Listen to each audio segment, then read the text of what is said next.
So, in a previous module, we looked at diffusivity and the general form of diffusivity, and I showed you the temperature dependent, the thermally activated form of that, and I mentioned that it's empirical, so this is from experiment. But what I want to do now is approach diffusion, but do it from an atomistic view and see if we can build up to what diffusivity is. And so that would hopefully allow us to have a better fundamental idea of what diffusivity is. And so that's what we're going to do. So we're going to basically think about diffusivity D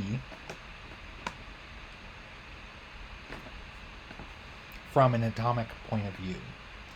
And to do that, we're going to basically think about it in three terms. So this is going to be our overarching equation for diffusivity. We're going to think of it as the product of three terms: alpha, omega, and lambda, and that's squared. So alpha, this is a geometric constant and depends on the crystal structure.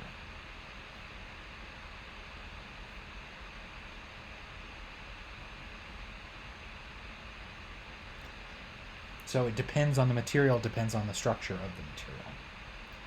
Omega is the frequency of successful jumps or successful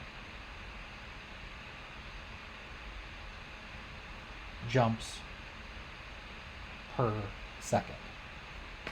So the jump rate. So this is going to have units, and I use the brackets around the equal sign to represent that as 1 over seconds. All right. And lastly, the last term here is what's known as the elementary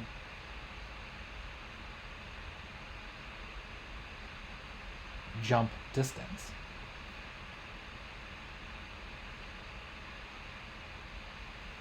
And this is going to be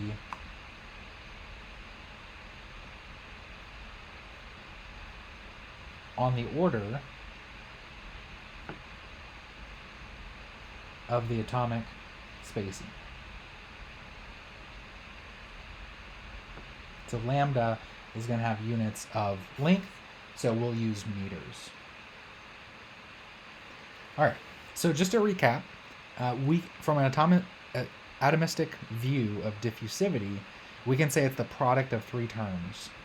Something that depends, a geometric constant, depending on the structure, how many successful jumps happen per second, multiplied by the square of the jump distance. And so we're going to further break down this as we go through. So let's first look at alpha. So we often start with cubic structures because they're the most symmetric and easiest to think about. So let's say we have a cubic structure. And so in this case, only the nearest neighbor jumps are allowed. So in a cubic structure, basically we're going to jump from one site to the nearest site, not someone, way far away. So only nearest neighbor jumps. And so the geometric constant alpha becomes 1 over, and then we have I always do this one badly. This is the Greek symbol that looks like a bunch of squiggles to me, that I've done very badly here. This is known as psi, xi. A lot of times I'll just call it squiggly or squiggles, but that's what we're talking about. And what this term is is the coordination number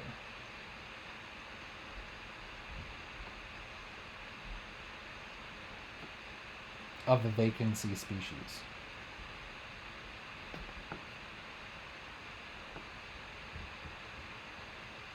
So it's 1 over the coordination number of vacancies. That's what alpha becomes in this case.